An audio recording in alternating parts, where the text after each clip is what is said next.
I believe that if you are a lobbying group who is pushing legislation to support a manufacturer of a product, which is a business, such that that business provides a given product to a consumer, such that not only does that product cause people to benefit from the product, but also has a risk or a high risk of the given consumer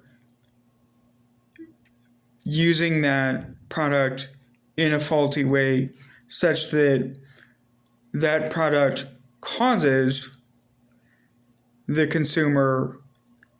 or another individual to experience lethality or harm in any way from that product due to its use by a consumer or its manufacturing processes as a whole, that not only should the product of the manufacturer be modified to create a reduction in harm risk association with the product and that product's use, even involving individuals who do not directly buy or operate that product. Those individuals who are affected should be,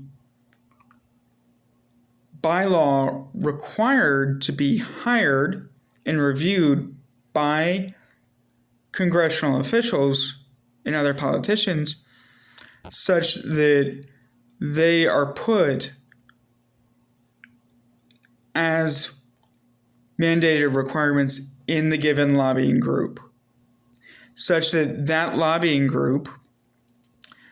represents the full scope of the effect of the product that they are a third party in representing, such that they represent both the manufacturer and consumer of that product, but the product itself, and therefore the given result of the use of that product. Because just because you are a lobbying group does not mean that you should only have half the story of what your product produces. And I would think that hiring individuals who are counter to your thinking process might be able to aid in the safety as far as the use of that legislation and its resulting consequences down the road by anyone who's using whatever product you're endorsing. So I feel that we do this with some things, or should do this with some things, like if I produce a toy, and it should be backed by research and evidentiary studies, down to the letter. And take, for instance, if I create a toy as a manufacturer, and I have a lobby group that says, I'm going to support that manufacturer who is making that toy with a synthetic compound that results in increased risk of cancer among infants who use that toy. Or if I was to produce furniture that goes in a nursery, given that that furniture requires modification and labeling, such that my product as a manufacturer or business owner being supported by that lobby group falls down and has the effect of harming or killing children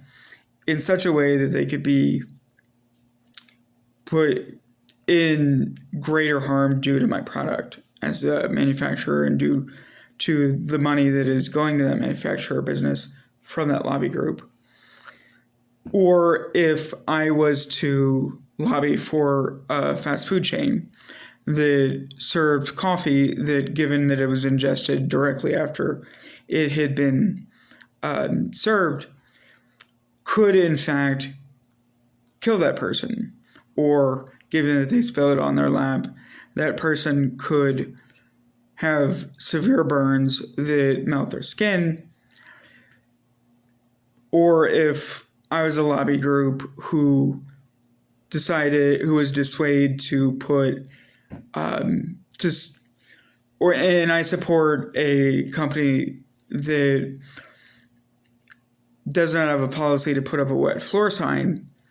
such that the consumer and anyone who may not even be a consumer just on the property could be at fault or hurt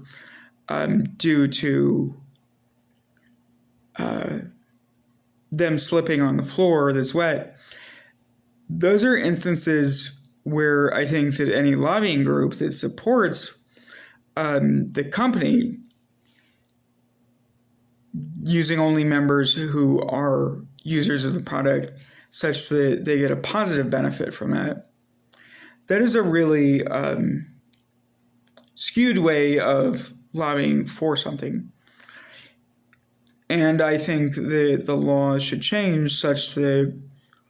those lobbying groups should be held as third parties who support these consequences. They should be held accountable in such that their lobbying groups should have to contain representatives who have not only, like I said, been benefiting from the product, but who have had the opposite effect. Not necessarily that they dislike the product, but that the product has caused significant harm or liability for the company or the lobbying group itself. And I feel that it's odd that we do that, or that we would consider to do that, for something like a plastic toy that isn't obvious without some actual medical records and statistics proving that, or furniture in a nursery, or coffee that's super, super hot to the extent that it could kill someone. And that those things had happened, and there was examples and there was legislation to ban those things from happening, or to modify the product, or make the company change their actions. And therefore, I think that should resonate with any lobbying groups that support those companies. And I feel that when we're talking about gun manufacturers and ammunition manufacturers, as well as related products like bulletproof vests and stuff, and guns do not just harm to children or in mass shootings or in instances of gang violence or whatever it is, but they also harm our first responders when those first responders come to a traffic stop, or if they are dealing with someone who has a firearm, really affects them. Whereas something like a toy that's got plastic in it, or a chemical dye that causes children to have cancer, we regulate that more, but not the guns, such that those types of stops don't happen, or that kind of interaction. And police are just, and other first responders like firemen, EMTs, they're put at risk due to that. And that's a consequence just as much as someone who goes hunting, and someone who's in a mass shooting or gang violence or whatever it might be. So those are real consequences, and just because you are negatively affected by the gun produced by this gun manufacturer that results from the money that's being given into politics by these lobbying groups in order to create legislation that supports those manufacturers, you are still gaining some result or effect from that product. And therefore, I think that you should have a voice in representing that product, even if you do, in fact, or even if you don't, disagree with the product and its use or sale.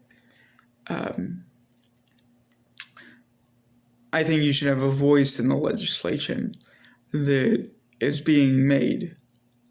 and pushed by people like the NRA supporting things like gun manufacturers. And it's really, I feel that this should happen with any business that has a lobbying group, and any lobbying group that supports any manufacturer business where this kind of occurrence happens on a regular basis as an effect of their product that they are promoting. So I think that gun lobbyist groups, just like we do with cigarette lobbying groups through legislation, those lobbying groups should have in part representatives such as the parents who are affected by school shootings, the kids who went to those schools, the police officers who have, and other first responders who've been hurt by gun violence. These are people who just want the product to be improved such that it doesn't do any more damage, and to create an era or a culture of legislation that is both fair and promotes life, liberty, and the pursuit of happiness of every individual in this country and around the world. It's really, I think that every business should be open to criticism of their product such that their product can benefit from those who have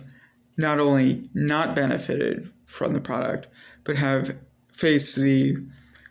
effects of that product that are defective or harmful. And anyone who used those products is represented by that lobbying group, because if it wasn't for the legislation involved or kept away from the GOP, those lobbying groups, they still are represented by those individuals who use that weapon in a negative way. Because that was a consequence, a real consequence that happened due to their product that they support. Even if they don't directly manufacture it, they give money to those who do and those who support the manufacturer, such as politicians. And that's what I mean by equal representation of the product that is being made by any business. And the level of safety, I think, as a result of that, would improve for the product.